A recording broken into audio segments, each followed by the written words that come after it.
Today we're going to talk about something uncomfortable, something many people sense but struggle to put into words. When you've dealt with a narcissistic person, it doesn't just feel difficult or confusing, it can feel dark. You may walk away wondering how someone could lie so easily, discard so coldly, or harm so deeply without remorse. And if you've ever caught yourself thinking this felt almost evil, you're not exaggerating your experience, you're naming the impact. Now let's be clear, this is not about demons or mysticism.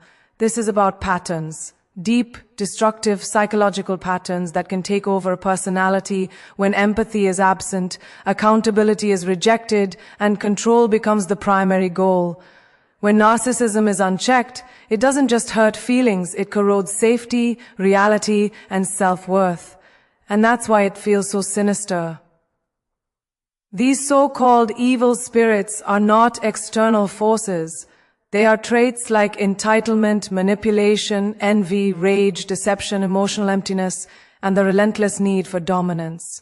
When these traits operate together, they can hollow out a person's humanity and devastate everyone close to them. The narcissist may look confident, charming, even powerful on the surface, but underneath is a fragile core driven by fear, shame, and a desperate need to win at all costs. This conversation is not about blaming yourself, and it's not about excusing harmful behavior. It's about clarity. Because when you understand what you are up against, the confusion lifts. You stop asking why they were so cruel, and you start seeing how their inner chaos drove the harm. And most importantly, this awareness is not meant to scare you. It's meant to free you. Knowledge is how you reclaim your power, your peace, and your sense of reality after narcissistic abuse. The hunger for control often begins quietly, disguised as concern, leadership, or love. In your life, it may have shown up as someone who always needed to decide what you wore, how you spoke, who you spent time with, even how you felt about your own experiences. At first, it didn't feel oppressive, it felt attentive. But control is rarely loud in the beginning. It grows in the shadows of compliance and self-doubt. For a narcissistic person, control is not a preference, it is a psychological necessity. Power gives them relief from an inner chaos they cannot regulate on their own. When they control the narrative, the rules, and the emotional climate, they feel temporarily safe. That's why disagreements felt dangerous, boundaries were punished, and independence was treated like betrayal. Your autonomy threatened the illusion they depended on to survive. Over time, this hunger for control can turn dark. It stops being about influence and becomes about domination. You may have noticed how your needs were minimized, your reality was questioned, and your confidence slowly eroded. Gaslighting, silent treatments, emotional withdrawal, and sudden rage were not random behaviors, they were tools. Each one served the same purpose, to keep you off balance and easier to manage. What makes this especially painful is that control often masquerades as intimacy. You were made to believe that being chosen, monitored, or needed was proof of love. But real connection does not require surrendering your voice. Real care does not demand obedience. When power becomes an obsession, empathy disappears, because empathy would require seeing you as separate, equal, and worthy of agency. In your life, the cost of this dynamic may have been profound. You might have felt smaller, quieter, less certain of yourself. You may have learned to anticipate moods, to walk on eggshells, to silence parts of yourself just to keep the peace. That adaptation was not weakness, it was survival. But survival should never be confused with thriving. The turning point comes when you recognize that their need for control was never a reflection of your worth. It was a reflection of their fear, fear of exposure, fear of abandonment, fear of losing dominance. And once you see that clearly, the spell begins to break. You stop negotiating your reality. You stop over-explaining. You begin to reclaim the parts of yourself that were slowly handed over in the name of harmony. This is where your power returns. Not through confrontation or revenge, but through detachment and clarity. Control loses its grip when you no longer participate in it. When you choose boundaries over appeasement, self-trust over self-doubt, and truth over distortion, the obsession no longer has a place to land. And in that moment, you are no longer defined by their darkness, but by your decision to step back into your own autonomy. The void inside a narcissist is not always visible, but its presence is felt in the way they interact with the world. In your life, you may have encountered moments where their words were hollow, their gestures calculated, and their concern conditional. You may have wondered how someone could witness your pain and respond with indifference, or how they could twist your vulnerability into ammunition against you. This emptiness is the core of the cruelty, and it is not about you, it is about what they cannot feel. Empathy is the bridge that connects one human being to another. It allows us to see, hear, and understand the impact of our actions. When empathy is absent, the bridge collapses. For someone with narcissistic tendencies, the inability to truly feel another person's experience transforms ordinary interactions into arenas of manipulation, control, and harm. They may appear charming, attentive, or responsive, but these behaviors are often strategies, performances designed to secure admiration, compliance, or validation rather than genuine care. In your life, this absence of empathy may have felt like walking through a storm without shelter. Your feelings were minimized, dismissed, or invalidated. Moments of kindness might have been fleeting, contingent on what they could gain or how it served their image. When empathy is missing, cruelty is not always loud. It can be subtle, like a slow erosion of confidence, a consistent pattern of disregard, or a repeated dismissal of your truth. The emptiness inside them fills the space where compassion should be, and without that filling, harm often becomes easier than connection. Recognizing this dynamic in your life is both painful and liberating. Painful because it validates experiences of confusion, hurt, and betrayal. Liberating because it removes the illusion that you caused their behavior or that love alone could have changed it. No amount of pleading, understanding, or self-sacrifice can fill a void they cannot feel. The truth is that the cruelty you experienced was a reflection of what they lacked internally, not a reflection of your value or worth. The awakening comes when you stop trying to repair what cannot be repaired. The freedom arises when you stop expecting empathy where it cannot exist. In your life, you reclaim strength the moment you honor your own feelings fully, without seeking their permission or approval. You learn to trust your reality, validate your emotions, and prioritize relationships where connection and care are mutual, not performative. This understanding transforms your perspective. The cruelty no longer feels personal in the sense of being deserved. You see it as a symptom of absence, a reflection of a hollow inner landscape.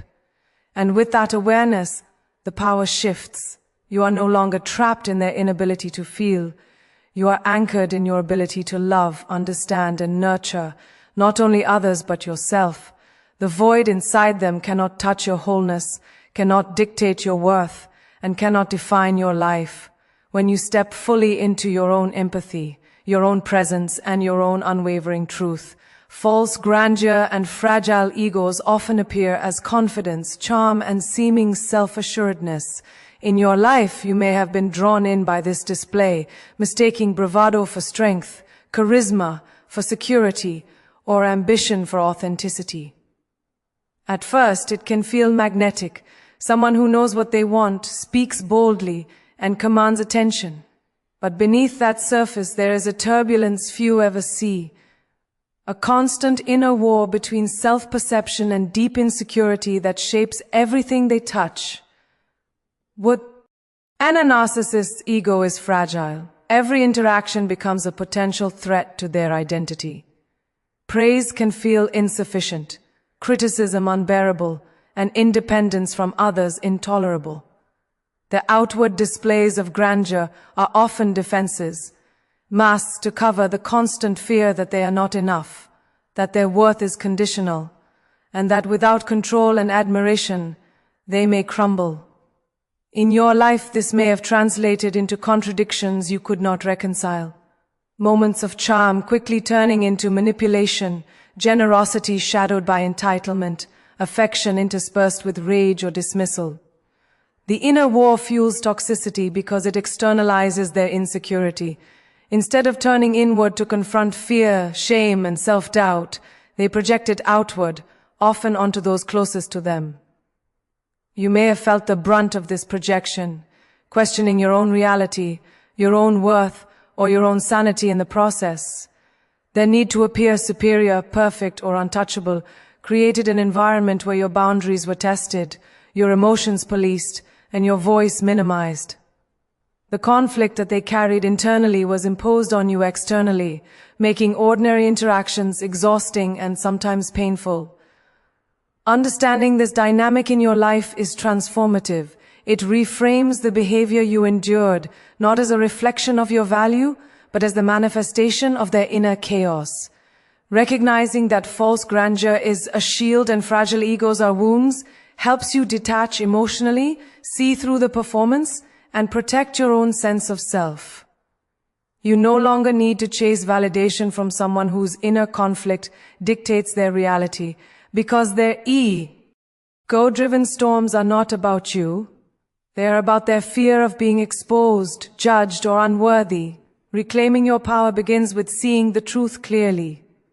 You start noticing when charm is a mask, when praise is conditional, when kindness is transactional. You learn to honor your own perceptions, prioritize your emotional safety, and refuse participation in the cycles of projection and manipulation.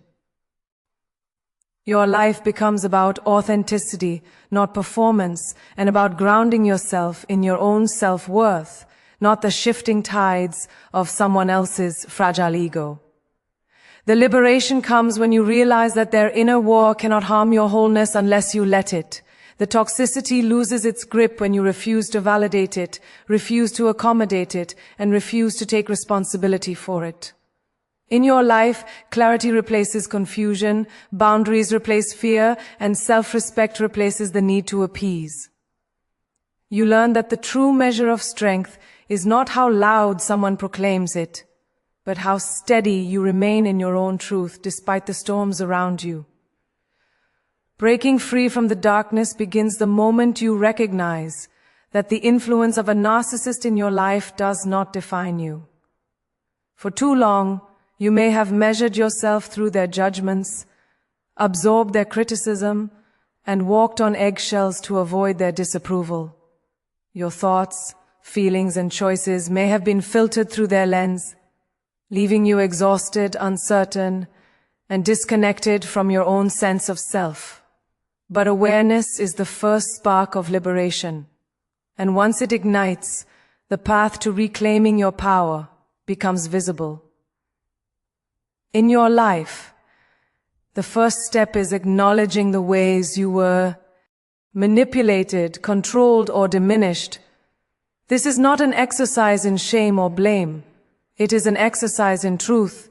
You begin to see the patterns for what they are, a reflection of their needs, their fears, and their limitations, not a reflection of your worth or value. When you separate their reality from your own, you create the space to reconnect with who you truly are, independent of their influence. Healing requires reclaiming your emotional territory. Every time you respond from a place of clarity rather than reaction, you take back a piece of your autonomy. This may mean setting firm boundaries, limiting contact, or disengaging from arguments designed to destabilize you. It may mean saying no to guilt, manipulation, or demands that compromise your integrity. In your life, each small act of self-respect accumulates, forming a foundation of strength that cannot be shaken by their presence or absence. Reclaiming your power also involves re-establishing trust in yourself. After enduring narcissistic influence, you may have doubted your perceptions, second-guessed your decisions, or questioned your own emotions. This is normal, but it is not permanent. By practicing self-reflection, journaling, seeking support, and honoring your experiences, you rebuild confidence in your intuition and your ability to navigate life on your terms. You learn that your voice matters, your feelings matter, and your needs matter, independent of anyone who tried to tell you otherwise. Freedom is further strengthened by reclaiming your energy and attention. Narcissists thrive on control over your focus. They want you consumed by their drama, guilt, or demands. When you redirect your energy toward your passions, relationships that nourish you, and pursuits that reflect your values, you remove the fuel that sustains their influence. Your life begins to feel expansive, creative, and aligned with your purpose. Breaking free from the darkness is not a single moment, but a process of consistent choices. It is saying yes to yourself when you have been conditioned to say yes to someone else. It is reclaiming joy, curiosity, and self-compassion that may have been buried under years of manipulation. In your life, the liberation comes not from defeating them, but from stepping fully into your own power, grounding yourself in your truth, and embracing the light of your own resilience and inner strength. The journey of breaking free from narcissistic influence is both a reclaiming of self and a rediscovery of life. You begin to see that the fear, doubt, and confusion you once carried were never yours to bear. They were borrowed from someone else's inner chaos. Every boundary you set, every truth you speak, and every choice you make in alignment with your values chips away at their hold and reinforces your independence. You start to notice the difference between survival and thriving, realizing that your energy, attention, and love are meant for those who nurture, respect, and uplift you. Healing is not about vengeance or proving anything to them. It is about honoring yourself and your journey. It is about embracing your feelings without shame, trusting your instincts without hesitation, and stepping forward into a life that reflects your worth and dignity. The power you regain is quiet, steady, and unshakable, rooted not in domination but in clarity, self-respect, and presence. In your life, the darkness no longer dictates your steps. Instead, you walk in the light of your own resilience, aware of the lessons, wiser from the pain, and stronger for having endured. Each day becomes an act of freedom, a reaffirmation that your life belongs to you, and that no one's cruelty can diminish the strength, love, and power you carry within.